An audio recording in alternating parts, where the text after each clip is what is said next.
গ্রামের নওজোয়ান হিন্দু মুসলমান, গ্রামের নওজোয়ান হিন্দু মুসলমান, মিলিয়া বাউলা গানার মুর্শিদি গাইতাম আমরা, মিলিয়া বাউলা গানার মুর্শিদি গাইতাম।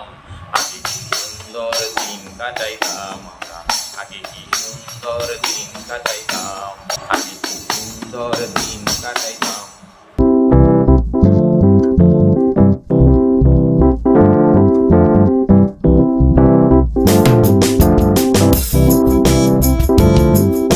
এমিলি জেন ব্রন্টির লেখা ক্লাস 9-এর এই mild the mist upon the hill কবিতাটি একটি রেমিনিসেন্স বা রিমেম্বারেন্স মূলক কবিতা, যাকে বেঙ্গলিতে বলা হয় স্মরণমূলক কবিতা।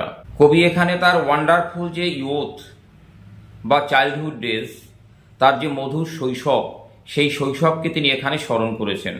বর্তমানে কবির সামনে যে ভূ নৈসর্গিক দৃশ্যটা আছে তা কবিকে তার পুরানো দিনের কথা মনে করতে সাহায্য করেছে। তার জন্য কবিতার টাইটেলটি দেয়া আছে mild the mist upon the hill. তার সামনে যে পাহাড় আছে, এই পাহাড়কে ঘিরে রেখেছে মিস্ট, মাইল্ড মিস্ট মানে নরম কুয়াশা।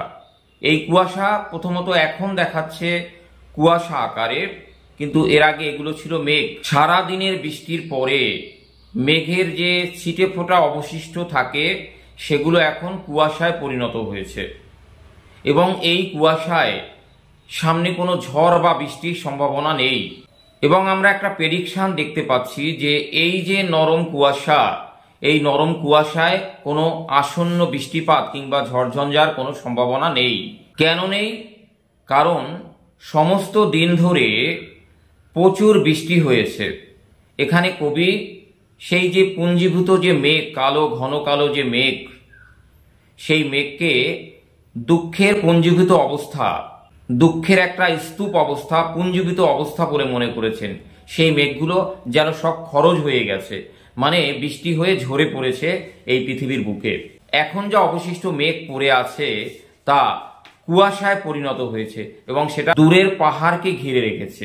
এখানে একটি সুন্দর দৃশ্য কবিকে তার বাইগন ডেজ, বলতে পারি হ্যাপি বাইগন ডেজে ফিরে যেতে সাহায্য করেছে।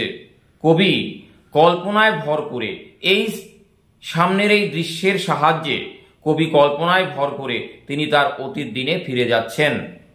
অতীত দিনে ফিরে গিয়ে কবি কেমন অবস্থায় নিজেকে আবিষ্কার করেন, কেমন অবস্থায় দেখতে পান, সেই প্রসঙ্গটি রয়েছে সেকেন্ড স্ট্যান্জায়। প্রথমত এহনো দৃশ্যের হাত ধরে কিংবা এহনো দৃশ্যের সাহায্যে কবিতার অতীত দিনে ফিরে যান, কবিতার চাইল্ডহুড ডেজে ফিরে যান। আবার সেখানে গিয়ে তিনি নিজেকে যেভাবে আবিষ্কার করেছেন, নিজেকে যেভাবে দেখতে পেয়েছেন, সেই কথাগুলো আমাদের সামনে তিনি বলেন এবং সেখান থেকে আবার তিনি তার প্রথম অবস্থায় মানে আজকের দিনের অবস্থায় ফিরে আসেন। মনে করো তোমার এখনকার বয়স 75 কিংবা 80, 75 or 80। তোমার সামনে একটা দৃশ্য এই মুহূর্তে রয়েছে, ওই দৃশ্যটা তোমাকে অতীত কোনো একটা দিনের কথা মনে করিয়ে দেয়। কারণ ওই দিনেও, তোমার অতীত দিনেও এরকম একটা দৃশ্য তোমার সামনে ছিল। তাই বর্তমান দৃশ্যের হাত ধরে কবি তার অতীত দিনে ফিরে যান এবং অতীত দিনটা কেমন? Happy days, happy childhood days. প্রথমে তিনি কি দেখতে পাচ্ছেন এই মুহূর্তে, সেই প্রসঙ্গটা একটু আলোচনা করা যাক ফার্স্ট স্ট্যান্জার হাত ধরে। তিনি বলেছেন mild the mist upon the hill, যে পাহাড়ের উপরে যে নরম কুয়াশা, telling not of storms tomorrow, এটা আগামী দিনের ঝড়ের কথা বলছে না। ঝড়ের কথা কেন বলছে না? কারণ মেঘগুলো বৃষ্টিরূপে ঝরে পড়ে এখন তা কুয়াশায় পরিণত হয়েছে এবং এই নরম কুয়াশায় কোনো ঝড় বা বৃষ্টির কোনো সম্ভাবনা নেই। এই জন্য তিনি বলছেন telling not of storms tomorrow. কবি বলছেন no the day has wept its fill, না, দিনটি পরিপূর্ণভাবে কান্নাকাটি করেছে। পরিপূর্ণভাবে কান্নাকাটি করা মানে যে মেঘগুলো ছিল সেগুলো বৃষ্টি হয়ে ঝরে পড়েছে। তিনি বলছেন spend it's a store of silent সরো, এর যে নীরব দুঃখ, তার যে একটা পুঞ্জীভূত অবস্থা, সেটাতে সব খরচ করে দিয়েছে, মানে ঝরিয়ে দিয়েছে মাটির বুকে, তা বৃষ্টি হয়ে ঝরে পড়েছে, মানে খরচ হয়ে গেছে মেঘগুলো। আর এহেন মধুর দৃশ্যের হাত ধরে সাহায্যে কবিতার পুরানো দিনে, অতীত দিনে, চাইল্ডহুড ডেজে ফিরে যান, যেন কবি কল্পনায় আরো একবার শিশু হয়ে ওঠেন। কবি বলছেন ও I am gone back to the days of youth, ওহে আমি অতীতের সেই যৌবনের দিনগুলোতে ফিরে চলে যাচ্ছি। I am a child once more, আমি আরো একবার শিশু হয়ে উঠি। And neath my father sheltering roof and near the old hall door. তিনি বলতে চাচ্ছেন, she discovered herself under the sheltery roof of her father. তার যে বাবার আশ্রয়যুক্ত যে আস্তানা, under the sheltery aboard of her father, তার বাবার যে আশ্রয়যুক্ত আস্তানা বা ঘরটিতে তিনি নিজেকে আবিষ্কার করেন, সেই ছাদের নিচে একটা পরম তৃপ্তি, পরম শান্তির আশ্রয়ে তিনি নিজেকে আবিষ্কার করেন, দেখতে পান।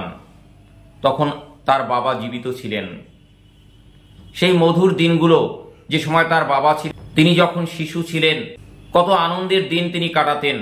কারণ সেখানে কোনো অ্যাংজাইটি ছিল না, না ছিল কোনো চিন্তা, না ছিল কোনো উৎকণ্ঠা। বাবার সংস্পর্শে, বাবার স্নেহে, বাবার আদরে তিনি বড় হয়ে উঠেছিলেন। তিনি সেখানে ফিরে গিয়ে তাদের সেই বাড়ির যে ওল্ড হল ডোর, পুরানো যে হল ডোর, সেখানেও নিজেকে তিনি দেখতে পান। ধরো আমি এই বয়সে মনে করতে পারি, যেহেতু আমার বাবা জীবিত নেই, আমি মনে করতে পারি যে আমার এখন কত জীবন সংগ্রাম। আমি যখন শিশু ছিলাম, আমি যখন ছোট ছিলাম, তখন বাবা পরম আশ্রয়ে, পরম স্নেহে আমি বড় হয়ে উঠেছিলাম। সেই দিনগুলোতে না ছিল আমার কোনো চিন্তা, না ছিল কোনো উৎকণ্ঠা। বাবার পরম আশ্রয়ে, পরম আদরে আমি বড় হচ্ছিলাম। আজকের দিনের এই যে দৃশ্য, আমাকে সেই দিনে, সেই সুখের দিনগুলোতে আমাকে ফিরে যেতে হেল্প করেছে কল্পনায়। এই কবিতা নিয়ে আমি একটা গানও লিখেছিলাম, ভিডিও ডেসক্রিপশনে আমি তার লিঙ্ক দিয়ে দিয়েছি। ওই গানটি তোমাদের এই কবিতাটা বুঝতে আরো সাহায্য করবে। এভাবে আমরা ফার্স্ট যে দুটো স্ট্যান্জা, এই দুটো স্ট্যান্জা বুঝে নেব। আশা করি আজকের আলোচনা তোমাদের ভালো লেগেছে।